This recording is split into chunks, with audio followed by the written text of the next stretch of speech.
ঈদ এসে গেছে আমাদের একেবারে দোরগোড়ায়। ঈদ উপলক্ষে রাসূল আকরাম সাল্লাল্লাহু আলাইহি ওয়াসাল্লামের বেশ কিছু সুন্নাহ রয়েছে, কিভাবে আমরা ঈদ কাটাবো, কিভাবে ঈদের সুন্নাহগুলো পালন করব। প্রথম কথা হলো, যখনই ঈদের চাঁদ দেখা যাবে, ঈদের চাঁদ দেখা যাওয়ার পরে আমরা তাকবীর শুরু করব। তাকবীর শুরু করব কি, আল্লাহু আকবার, আল্লাহু আকবার, লা ইলাহা ইল্লাল্লাহ, আল্লাহু আকবার, আল্লাহু আকবার, লিল্লাহিল হামদ। কোন কোন হাদিসে আল্লাহু আকবারের সংখ্যা বেশিও বলা হয়েছে, আল্লাহু আকবার, আল্লাহু আকবার, আল্লাহু আকবার, লা ইলাহা ইল্লাল্লাহ, আল্লাহু আকবার, আল্লাহু আকবার, লিল্লাহিল হামদ। এভাবে তাকবীর আমরা পড়ব ঈদের চাঁদ দেখা যাওয়ার পর থেকে নিয়ে তখন পর্যন্ত পড়ব, ঈদের দিন ঈদের নামাজ শেষ হওয়া পর্যন্ত। ঈদের নামাজ যখন পড়তে আসবো, তখনও পথে আসার সময় আমরা তাকবীর পড়তে পড়তে আসবো। তো এটা হলো ঈদের এক নম্বরের সুন্নাহ এবং গুরুত্বপূর্ণ সুন্নাহ, বেশি বেশি কি করা, তাকবীর পাঠ করা। দ্বিতীয়ত সুন্নাহ হলো গোসল করা। এটা বলার প্রয়োজন নাই, তারপরও আমরা আলহামদুলিল্লাহ সবাই গোসল করি, তারপরও যেহেতু হাদিসে রয়েছে গোসল করব আমরা ঈদের দিন। কেন গোসল করব? কারণ ঈদে অনেক লোক সমাগম হবে, আমার গায়ের গন্ধ যেন আরেকজনের কষ্টের কারণ না হয়, যত সম্ভব গোসল করে সুগন্ধি ইত্যাদি ব্যবহার করে চলে আসবো। তৃতীয়ত হলো ঈদগাহে আসার আগে, এই ঈদে অর্থাৎ ঈদ উল ফিতরে কিছু নাস্তা খেয়ে আসা সুন্নাহ। সেটা খেজুর হতে পারে, মিষ্টি জাতীয় কোনো খাবার হতে পারে, এটা খেয়ে তারপরে আমরা ঈদগাহে আসবো। একটি গুরুত্বপূর্ণ সুন্নাহ হলো ঈদের দিনে ঈদের নামাজ যদি কোনো উন্মুক্ত মাঠে পড়া যায়, সেটা খুব বেশি উত্তম এবং সুন্নাহ।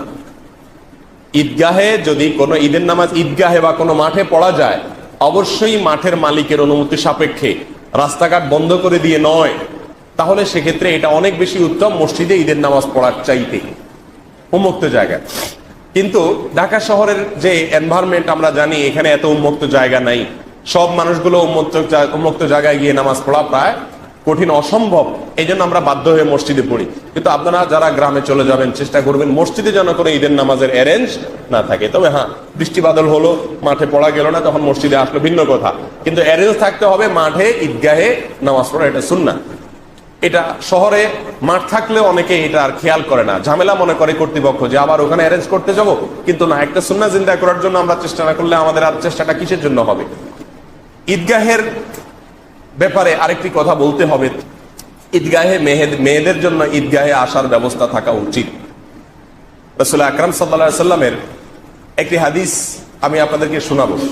হাদিসটা বুখারী এবং মুসলিম এক যুগে বর্ণনা করেছে। এক সাহাবী বলছেন, মহিলা সাহাবী বলেছেন, আমারানা রাসূলুল্লাহ সাল্লাল্লাহু আলাইহি ওয়াসাল্লাম, রাসূলুল্লাহ সাল্লাল্লাহু আলাইহি ওয়াসাল্লাম আমাদেরকে নির্দেশ করেছেন। কিসের নির্দেশ করেছেন?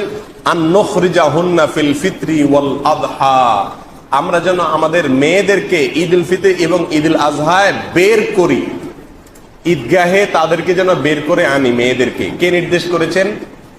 মুহাম্মদুর রাসূলুল্লাহ সাল্লাল্লাহু আলাইহি ওয়াসাল্লাম নির্দেশ করেছেন আমাদের মেয়েদেরকে যেন ঈদ উল ফিতরে ঈদ উল আযহায় বাসা থেকে বের করে ঈদগাহে আনি। ওই বর্ণনাকারী সাহাবী বলছেন যে রাসূল আকরাম সাল্লাল্লাহু আলাইহি ওয়াসাল্লাম নির্দেশ করার পাশাপাশি এটাও বলে দিয়েছেন যে তোমাদের যত রকমের মহিলা আছে, বয়স্ক, কম বয়স্ক, প্রাপ্তবয়স্ক, ছোট, বালেগ হয় নাই, সব ধরনের মেয়েদেরকে তোমরা বের করবা। এমনকি মাসিক অবস্থায় যদি থাকে, ওই মেয়েকেও ঈদগাহে নিয়ে আসবা। একটু খেয়াল করে দেখেন নির্দেশটা। মাসিক অবস্থায় তো নামাজ নাই, ঈদের নামাজ তো তিনি পড়তে পারবেন না, তাকেও বলতেছেন তাকেও ঈদগাহে নিয়ে আসো। ঈদগাহে সে কি করবে? সে তো ঈদের নামাজ পড়তে পারবে না। রাসূল আকরাম সাল্লাল্লাহু আলাইহি ওয়াসাল্লাম নিজেই ব্যাখ্যা করে দিচ্ছেন কি করবে সে।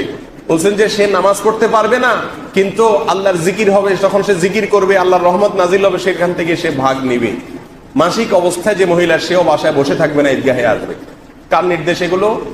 মুহাম্মদ সাল্লাল্লাহু আলাইহি ওয়াসাল্লাম। এরকম এতটা ব্যাখ্যা করে করে, বিশ্লেষণ করে করে সব শ্রেণীর মেয়েদেরকে, পবিত্র অপবিত্র সব মেয়েদেরকে, বড় ছোট সব বয়সের মেয়েদেরকে, এমনকি বালেগ হয় না সে মেয়েদেরকে পর্যন্ত ঈদগাহে নিয়ে আসতে বলছে। আমি কিন্তু 5 ওয়াক্ত নামাজের মসজিদের কথা বলতেছি না।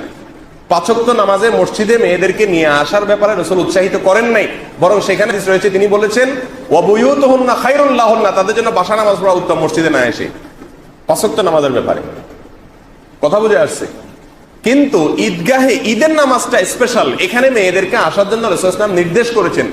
আরো মজার বিষয় আছে এখানে। এই হাদিসের শেষে এসে বর্ণনাকারী জিজ্ঞেস করতেছেন, ইহদানা লা ইয়াকুনু লাহা জিলবাব, ইয়া রাসূলুল্লাহ, আমাদের মধ্যে কোন কোন মহিলা আছে যাদের ওড়না নাই, ওড়না না থাকার কারণে তারা তো পর্দা করতে পারে না, ইয়া রাসূলুল্লাহ, পর্দা তো ফরজ, তাহলে তারা কিভাবে ঈদগাহে যাবে, তাদের তো ওড়না নাই। তখন রাসূল আকরাম সাল্লাল্লাহু আলাইহি ওয়াসাল্লাম জবাব কি দিয়েছেন দেখেন। তখন তিনি বলছেন যে তার বোনে যেন তার নিজের ওড়নার ভিতরে তারা ঢুকায় নেয়, তারপরে যেন ঈদগাহে নেয়। আপনি আমাকে বলেন এর চাইতে বেশি গুরুত্ব আল্লাহ রাসূল কি দিয়ে বুঝাবেন?